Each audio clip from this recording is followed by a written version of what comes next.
China masih sangat sibuk mengembangkan seri rudal terbarunya, yakni Dongfeng 21 alias DF-21. DF-21 yang berarti angin timur, dikembangkan China sebagai rudal maritim strike, dan fungsi awal dari DF-21 ialah rudal anti kapal, di mana China mempersiapkannya sebagai langkah asimetris melawan Carrier Battle Group US Navy, namun semakin kesini DF-21 dikembangkan lebih dari itu.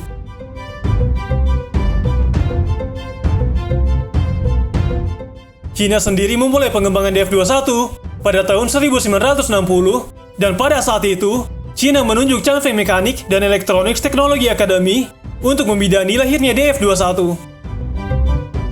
Changfeng Mechanics and Electronics Technology sendiri memang menjadi tiar pertama pemerintah China dalam pengembangan rudal.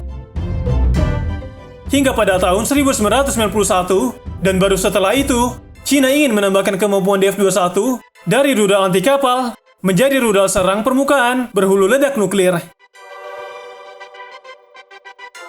Bahkan saat ini DF-21 dikembangkan menjadi rudal penembak satelit mata-mata. China ingin DF-21 menjadi sebuah katalis agar para calon lawan minder bila mengetahui namanya.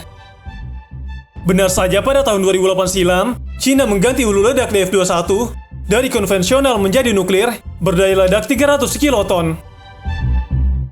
Rudal ini bisa diluncurkan dari berbagai macam platform, baik kapal selam, kapal perang, truk, hingga pesawat pembom nuklir Xi'an Han-6. Varian dasar DF-21 mempunyai jangkauan serang sejauh 1.770 km, di mana tingkat kesalahan akurasinya cuma 300 meter saja.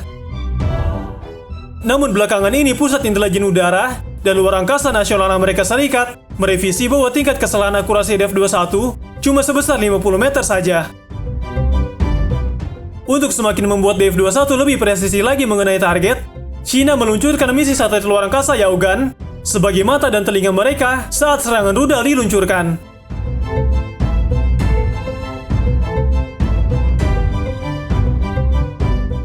Dengan jangkauan begitu jauh dan bisa digotong oleh Xi'an Han-6, DF-21 bisa jadi ancaman nyata eksistensi ibu kota baru Indonesia di Kalimantan Timur. Untuk saat ini, Indonesia belum mempunyai penangkal DF-21 China karena tidak adanya sistem pertahanan rudal. Susah payah godok rencana pemindahan ibu kota negara baru Indonesia dari Jakarta ke Kalimantan Timur, nyatanya negara Kesatuan Republik Indonesia justru akan menghadapi ancaman baru. Tidak main-main, ibu kota negara Indonesia yang baru di Kalimantan Timur nyatanya tidak sejauh Jakarta dari negara-negara lain seperti Malaysia, Filipina, Singapura, dan Brunei Darussalam. Pemindahan ibu kota Indonesia dari Jakarta ke Kalimantan Timur yang berbatasan dengan Malaysia akan menciptakan beberapa perspektif dan ancaman geostrategis baru.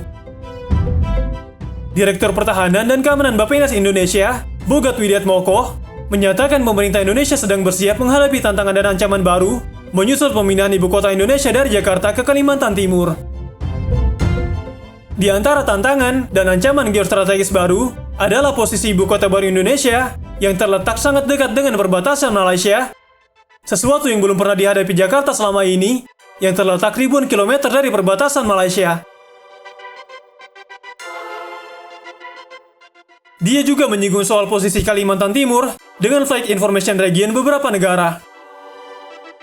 Namun ancaman lebih serius yang dihadapi ibu kota baru Indonesia di Kalimantan Timur adalah karena berada dalam radius Intercontinental Ballistic Missile atau ICBM dan rudal hipersonik negara-negara tertentu seperti China.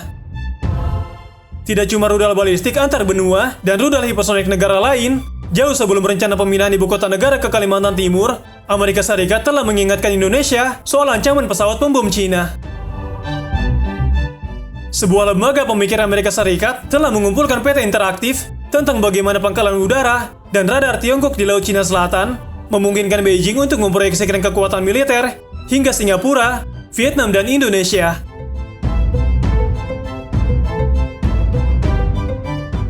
Peta tersebut, yang disusun oleh Pusat Kajian Strategis dan Internasional, menggambarkan jangkauan senjata dan radar Tiongkok yang dikerahkan di berbagai pulau kecil dan terumbu karang di Laut Cina Selatan.